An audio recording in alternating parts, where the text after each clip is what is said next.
Hello, my name is Eric Follick. I'm a Platonist, contemplative, ascetic, and renunciant. I would like to read for you a while back. I was asked to write an article for uh, an old Indian magazine, Prabuddha Bharata, uh, that's been published since the end of the 19th century in India by the Ramakrishna order. And and amazingly, they actually published it in November of 2018. And so I thought now I would uh, make a video of it, of me reading it, so that maybe it'll reach a little larger audience or have a little bit of a different venue. If you would like to read uh, see the original article in print, you can see it online if you go to advaitaashrama.org and then click on Prabuddha Bharata and see it has, read online, and then you can find the back issues. And this is again in November 2018, and it starts on page 742 there. So I would like, but I'll read it to you now. This is entitled Unsupported Eremitical Contemplative Asceticism. It's hopefully provides a fairly clear guide to practicing as a contemplative ascetic, incognito and with no support in the modern contemporary world. And I'll read to you as it was actually published.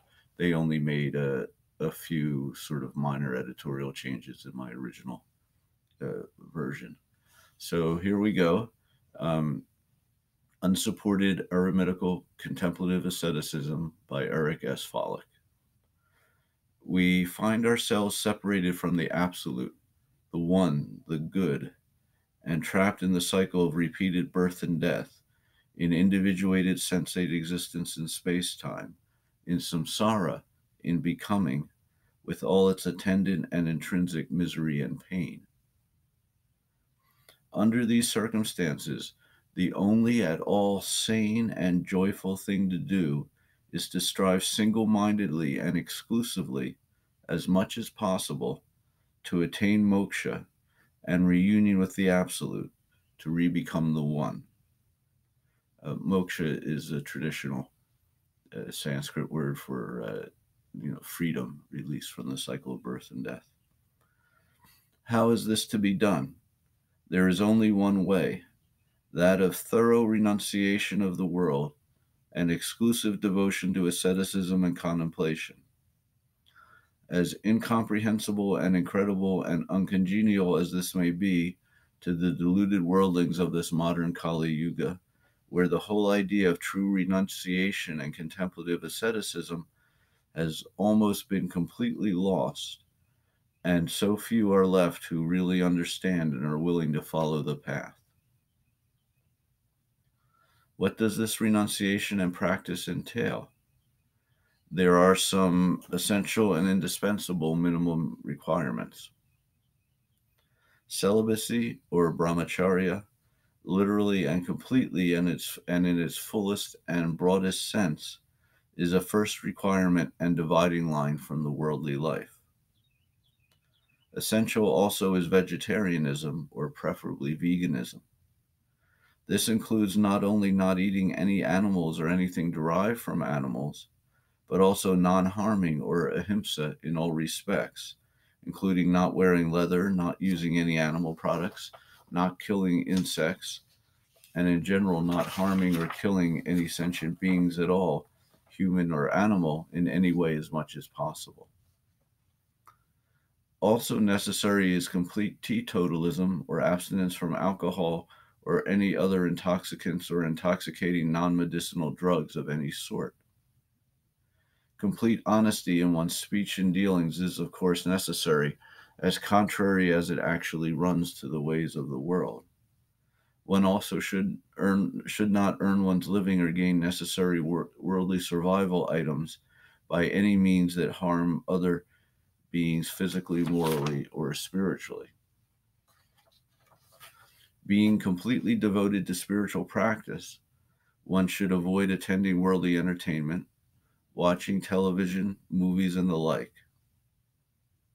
One should also avoid attending worldly social events, engaging in idle worldly talk, and so on, as much as possible in one's individual circumstances. In general, the principle is to be totally and exclusively devoted to and engaged in spiritual practice and study beyond what is minimally necessary to maintain this psychophysical existence until we can be rid of it in final liberation, and to avoid all worldly things, activities, and entanglements. The individual needs to work out the exact details of what to do in each situation and in their own particular circumstances with understanding, sincerity, and discernment, and in accordance with the essential principle of renunciation and the desire to be solely devoted to attaining release and reunion. An extensive or exhaustive list of individual detailed rules is unnecessary and ineffective, and only leads to legalism and self-deception and obsessive compulsiveness. Established and continually further establishing oneself in full renunciation as the practice progresses, doing the best one can and always working for the renunciant ideal in accordance with the necessities of one's circumstances and minimum psychophysical survival. Study and meditative reading are also important and valuable parts of the path. As a Platonist, I, of course, consider the dialogues of Plato and the Enneads of Plotinus, and allegorically understood the Odyssey of Homer, as the principal text for reading and study, but much can also be learned from the different texts of different systems. In general, I think that wide study and working knowledge of the different ascetic, renunciant, monastic, contemplative, and mystical spiritual systems of the world is quite helpful and useful, especially in the circumstances of the present time. Practitioners of other contemplative ascetic systems will naturally take the text of their own system as their basic and most essential reading, but will, hopefully, supplement them with some reading in other systems as seems appropriate. To be able to read the essential text of one's own system in the original language, though a non-trivial endeavor to say the least, is also helpful, as translations cannot be relied upon and are always missing something. With renunciation and knowledge, one can devote oneself to the actual practice of formal sitting and contemplation.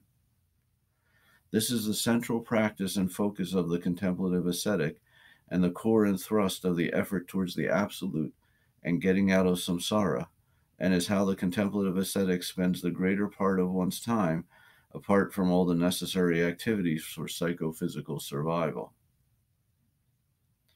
As a Platonist, I, of course, practice and counsel Platonist contemplation and have described this in detail elsewhere. But the practitioners of other systems will, of course, practice contemplation or meditation according to their own systems. It is important that they have a thorough knowledge and understanding of the practice of contemplation in their own systems and of their own texts on contemplation. All the details of an extensive description of or detailed instructions for the actual contemplation or meditation practice for the sadhana or yoga per se can't be gone into here, but it is important that the practitioner be quite knowledgeable and discerning about the contemplative practice of one's system. As regards to where I say I've dealt elsewhere with the with Platonist contemplation practice, you can see my essay, "The Practice of Contemplation." There's it's on this YouTube channel from early on in two parts, and then also you can read it in print at platonistasceticism.blogspot.com, as well as at independent.academia.edu /Eric Follick. So, I'll continue with this. Hopefully, a reasonably clear picture has been given of the proper renunciant and contemplative ascetic life and what it entails.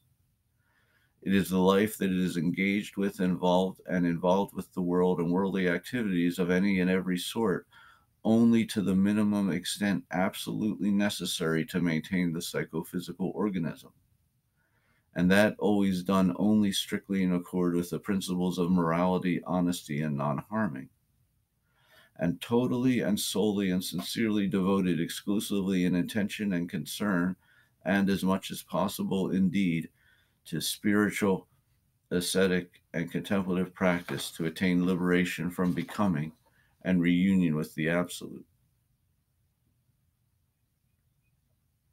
Something, however, more may be said about its practical implementation in the circumstances of the present day. People, as another symptom of samsara and the delusion associated with it, tend to see renunciation and contemplative asceticism in terms of institutions, institutionalized monasticism, rituals, initiations, titles, uniforms, merit badges, and the like. This is, of course, particularly and obviously and necessarily the case in terms of organized cenobitical monasticism.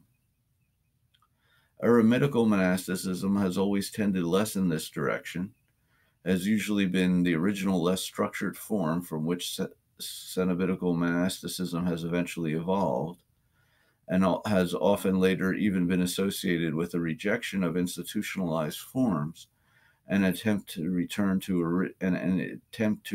original ideals, but the same tendencies tend to come in people's perceptions here also. In traditional societies, there has usually been at least some sort of niche or place and respect for renunciants and eremitical renunciants. But this is largely gone in the modern world. Platonism, while being the purest, most austere, most rigorous, and most otherworldly of renunciant and ascetic systems, has never had an institutionalized monastic structure and has never become an institutionalized religion for the many.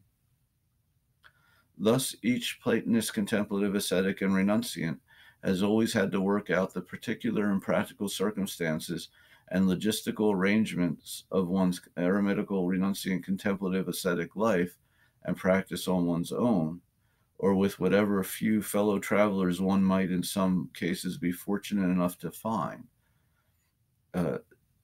on a sort of ad hoc basis, following and in strict adherence to the renunciant principles such as outlined above, with care and discernment, relying on one's own developed understanding in one's particular time and place and circumstances. One has often or generally had to do this without any of the financial, material, logistical, moral, social, psychological, or emotional supports or props of the monastic institutions, cenobitical or eremitical, and institutionalized systems. Thus, this may provide a particularly apt model for implementing eremitical contemplative asceticism and renunciation in the adverse and unsupported time, place, and circumstances of the present day. In the atomized, anonymous, urban, modern world, if one has sufficient devotion, determination, resolve, sincerity, and understanding and discernment, it is possible to practice devotedly and fully as an eremitical, renunciant, and contemplative ascetic, alone and incognito and without support in the midst of a city. One can try to find a job or work of right livelihood to just earn the necessary minimum subsistence level income with a minimum of distraction. One can try to find simple minimum housing to rent, even if it means sharing with worldlings while not doing anything they do and living only one's contemplative renunciant life.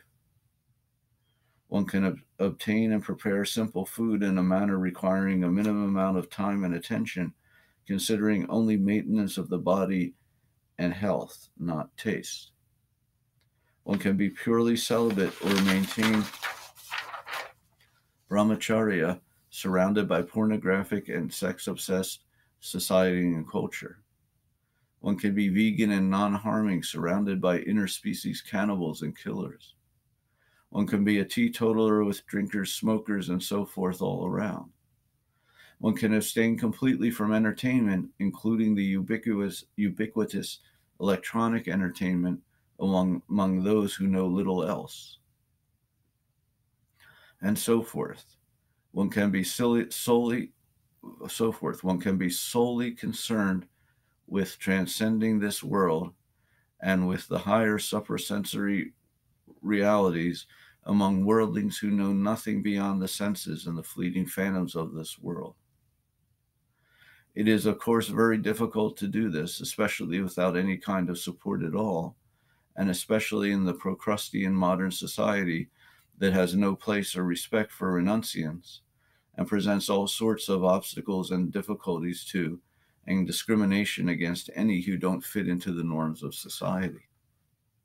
It presents all sorts of logistical headaches and great emotional and psychological hardship and loneliness, as the true renunciant life always does. But it is at present perhaps the most feasible and spiritually effective and viable option for pursuing the true, wholly dedicated contemplative ascetic way and release from becoming. And this is all that really matters. As an ancient Greek saying goes, noble and beautiful things are difficult. Again, the principle, whatever the particular details of practical implementation for a given individual in a given time and place, is to totally renounce this world and the things of the senses as much as possible, outwardly and inwardly, in all respects, and solely and exclusively as much as possible, devote oneself in every way, in intention, desire, and deed, to striving for a reunion with the Absolute and release from samsara. One must turn both the love and eye of the soul completely around from this world of the senses and becoming to the one or the good, and bring all one's life and actions and attitudes around in accord with this to the exact opposite of that of the worldlings in the world around one. This must be done even while all the time attending to the burdensome necessities of maintaining the psychophysical organism until we can be rid of it, and even if one is without any support at all, financial, physical, logistical, moral, spiritual, emotional, social, institutional, or psychological, in the quest. There simply is no other possible way to go, and the thought of just wallowing in samsara and in this and future births, like all the worldlings around one, cannot be entertained even for an instant.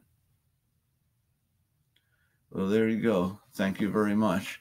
I hope that might help and inspire someone out there to follow the way and try to get free. Okay. Thank you again for listening. Bye-bye.